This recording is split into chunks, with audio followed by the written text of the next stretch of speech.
Kom ons sluit ons oor, dan bid ons saam. Here ons God, ons glo. Ons glo in U, U is ons God, ons is U volk. Soos ons net nou tydens die wotum daardie psalm aangehaal het. Ons is U volk, U kudde, U skape. Ons word deur U hand versorg. Ja, Here, ons bely dit. Ons wil ons lewens daarvolgens inrig. Dankie Here dat U wat die ewige God is, vandag nog steeds met gewone mense werk. Soos U met Abraham gewerk het destyds. Ons gaan nou uit Genesis 12 lees hoe U met hom aan hom 'n opdrag gee. En soos U met hom gewerk het, gepraat het, gekommunikeer het, so doen U ook nog vandag. Dankie dat U met gewone mense soos ons werk. Dankie Here dat U gewone mense seën en die wêreld deur ons wil seën. Ons het nodig om te verstaan wat U wil is in ons lewens. Ons het nodig om te verstaan wat U wil hê ons moet doen, hoe ons moet leef. En daarom bid ons, open ons harte vir U woord. Open ons verstand, dat ons met ons verstand sal verstaan, maar ook ons hart, maak ons harte sag, sodat U woord op vrugbare grond sal val. Leer ons om U stem te hoor. Gee aan ons die geloof om te gehoorsaam wanneer U roep. Here, dankie vir die groot voorreg wat ons het om deur Jesus Christus deel te hê aan U verbond en U seën. Kom raak ons aan, praat met ons, vernuwe ons, soos net U kan. Ons bid dit in die wonderlike naam van ons Here, Jesus Christus. Amen. Ons skriflesing is vanoggend Genesis 12, vers 1 tot 4, die roeping van Abraham. Ek lees uit die 2020 vertaling. Die Here het vir Abraham gesê, gaan weg uit jou land, weg van jou familie en jou ouerhuis, na die land wat ek jou sal wys. Ek sal jou 'n groot nasie maak. Ek sal jou seën en jou naam groot maak, sodat jy 'n seën sal wees. Ek sal hulle seën wat jou seën, maar wie jou verwen sal ek vervloek. En deur jou sal al die groot families van die aarde geseënd wees. Abraham het gegaan soos die Here vir hom gesê het, en Lot het ook saam met hom gegaan. Abraham was 75 jaar oud met sy vertrek uit Haran. Tot daar ons skriflesing. 'n Predikant vertel van 'n boer wat 1 jaar 'n verwoestende droogte gehad het en 'n totale misoes. En daarom het hy besluit, hy wil net die beste saad koop vir sy volgende mielieoes. Maar wat hy toe gedoen het is, hy het van daardie beste mieliesaad het hy gedeel met van sy bure. En sy buurman vra hom toe eendag, maar waarom deel jy van jou beste saad met die boere rondom jou? Hulle is tog jou mededingers. Die boer antwoord toe, omdat die wind die stuifmeel van een plaas na 'n ander dra. As my bure swak saad plant, gaan dit uiteindelik my oes ook beïnvloed. Ek kan nie 'n goeie oes hê as die mense rondom my swak oes nie. Hierdie boer het iets verstaan van wat God lank gelede reeds vir Abraham geleer het. Ware seën word nie opgegaar nie, dit word gedeel. God seën mense sodat hulle meer kan hê. Dit is waar. Maar dit is nie al nie. God seën mense ook, sodat ander deur hulle geseën kan word. Voordat Abraham 'n seën vir ander kon wees, moes daar iets anders gebeur. God moes hom roep. God moes sy lewe ontwrig. God moes hom uit sy gemak en sekerheid neem en hom op 'n pad plaas wat hy self nooit sou kies nie. En dit bring ons by 'n waarheid wat elke gelowige ken. Daar is oomblikke in 'n mens se lewe waar iets gebeur wat jou lewe verander. Is dalk 'n telefoonoproep, 'n diagnose, 'n huwelik, 'n verhouding, 'n geboorte, 'n nuwe werk. En soms verander een gesprek of een gebeurtenis die hele koers van jou lewe. Hier in Genesis 12 lees ons van so 'n oomblik in Abraham se lewe. Hy's 75 jaar oud. God verskyn aan hom. Op daardie oomblik is hy gemaklik in Haran. Hy het 'n familie, hy het besittings, hy het sekuriteit. En God kom en gee aan hom 'n opdrag. Gaan weg uit jou land, weg van jou familie en jou ouerhuis, na die land wat ek jou sal wys. En met daardie woorde verander nie net Abraham se lewe nie, maar verander die hele geskiedenis van die wêreld.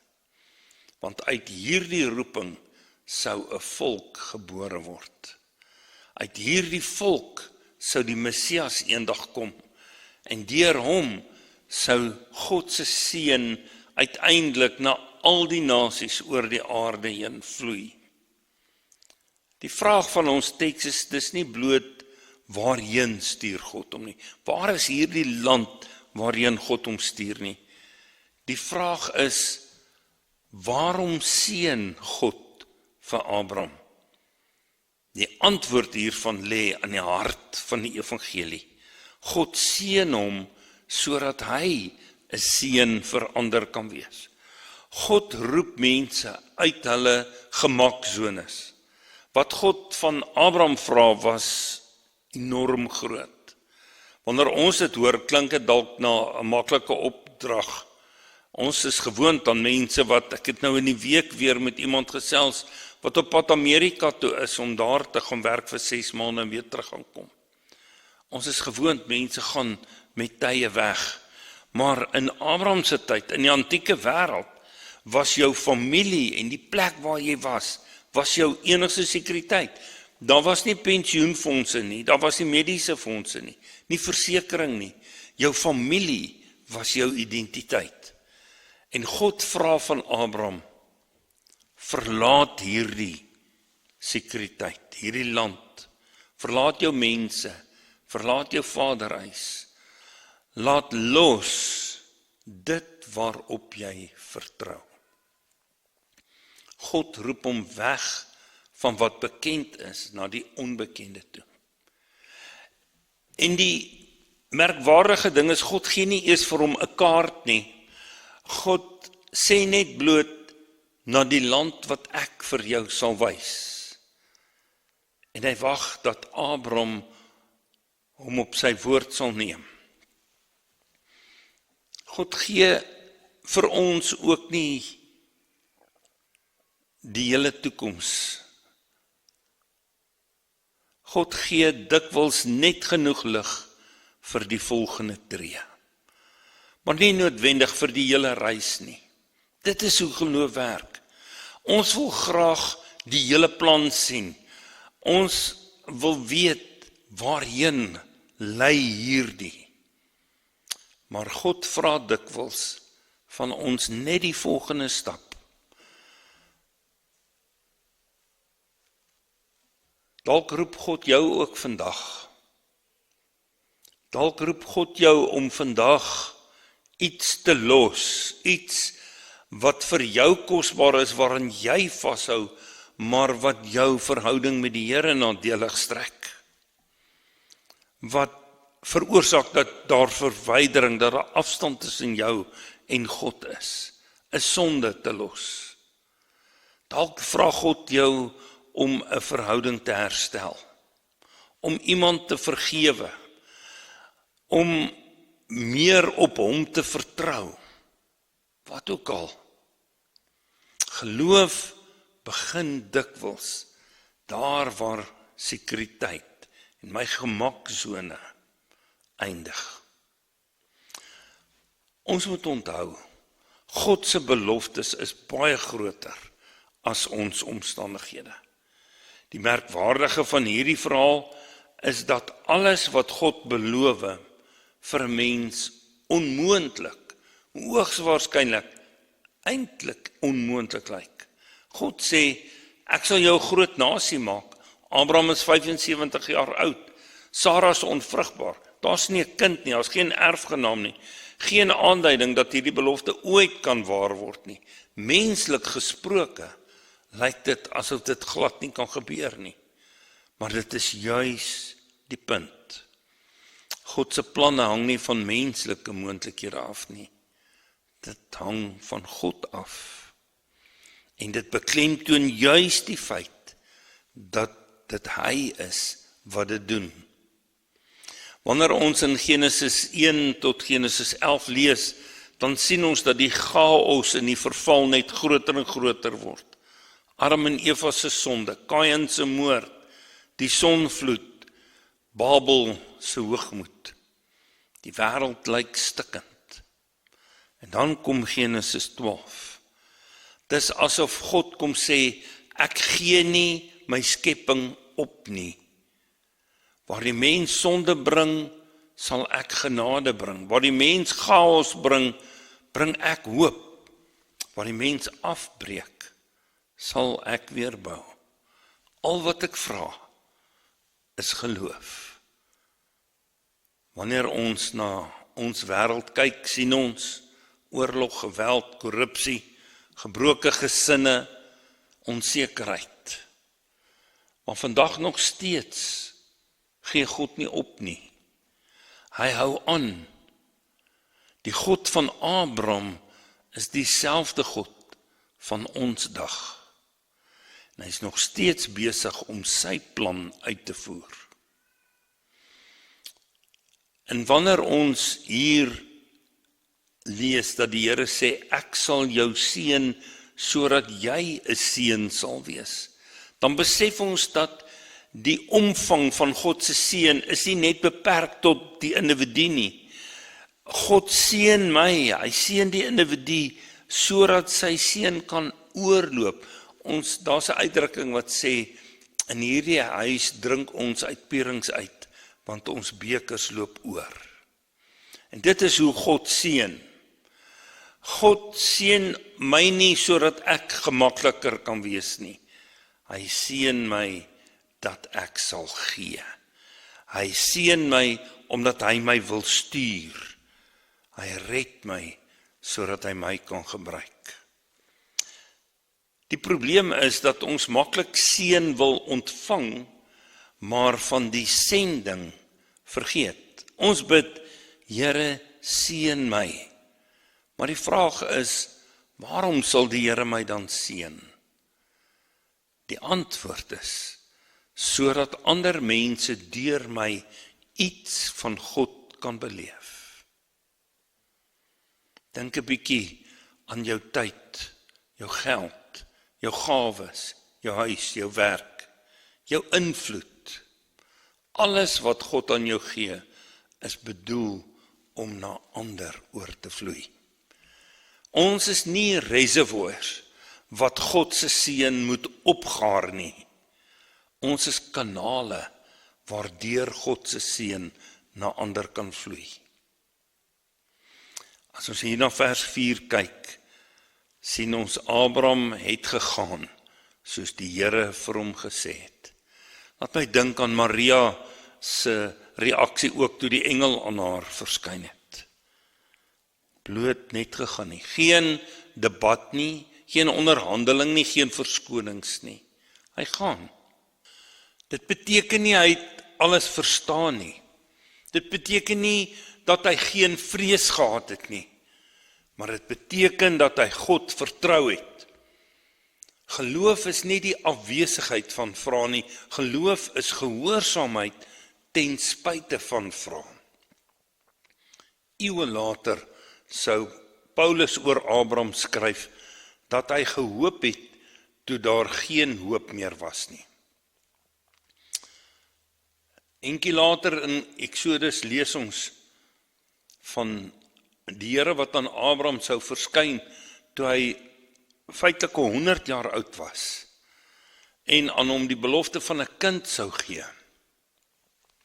Die Here beloof dat sy nageslag sal soos die sterre in die hemel wees, en wanneer Abraham opkyk na die hemel en hy sien die sterre, dan is dit asof elke ster 'n monument is ter ere van sy nageslag. En wanneer hy in sy geestesoog, wanneer hy sy oë toemaak en in sy geestesoog kyk en luister, dan kan hy die kindertjies rondom sy tent hoor speel, terwyl daar fisies geen kinders nog is nie. Maar dit is ware geloof. Die wonderlikste deel van hierdie teks van ons lê in vers 3 waar die Here sê, deur jou sal al die groot families van die aarde geseënd wees. Hier kyk God reeds verby Abraham. Hy kyk verby Israel. Hy kyk verby die Ou Testament, verby die eeue. Hy kyk na Christus. En uit Abraham se nageslag sou die Messias kom, en deur Jesus sou die seun van God na alle volke toe uitgaan. En daarom sê Paulus later dat almal wat in Christus glo, kinders van Abraham is. Die belofte het uiteindelik sy volle vervulling in Christus gevind. Die kruis en die opstanding was nie God se plan B nie. Dit was van die begin af. Hier van Abraham af in Genesis 12 het God sy plan begin uitvoer. En dit het eeue geneem. Menslik gesproke, ons het verlede week bietjie gekyk na die horlosie en hoe ons gekoppel is aan tyd, maar God nie. God se verhaal begin met 2 woorde, gaan weg. En dit eindig met 'n wêreldwye seën. God roep een man, en uit hom uit vorm hy een familie, een volk. Uiteindelik stuur hy een verlosser. Alles sodat die wêreld geseën kan word. Broer en suster in die Here, die vraag is nie vanoggend waarom seën die Here my so nie. Die vraag is vir wie is ek 'n seën? Die Here seën jou sodat jou gesin, jou gemeenskap, jou gemeente, die wêreld om jou van sy liefde deur jou kan ervaar. Soos Abraham is ons geroep en soos Abraham is ons geseën. Soos Abraham is ons geroep om 'n seën te wees. Amen. Kom ons bid saam. Hemelse Vader, dankie dat U Abraham geroep het en deur hom die wêreld wou seën. Dankie dat ons vandag weet dat hierdie belofte uiteindelik in Christus vervul is. Here, vergewe ons waar ons U seëninge net vir onsself wil hou. Vergewe ons waar ons bang is om U te gehoorsaam en net te vertrou. Gee ons die geloof van Abraham, gee ons die moed om te gaan waar U ons stuur. Gee ons die bereidheid om los te laat dit wat ons verhinder om U te volg. Maak ons huise plekke van seën. Maak ons gemeente 'n bron van seën. Maak ons lewens 'n getuienis van U genade. Gebruik ons, Here, tot eer van U naam en tot heil van die wêreld. Wanneer ons volgende naweek Koedefees gaan vier, wil ons dit uitbundig vier. Here, ons het rede om bly te wees en fees te vier.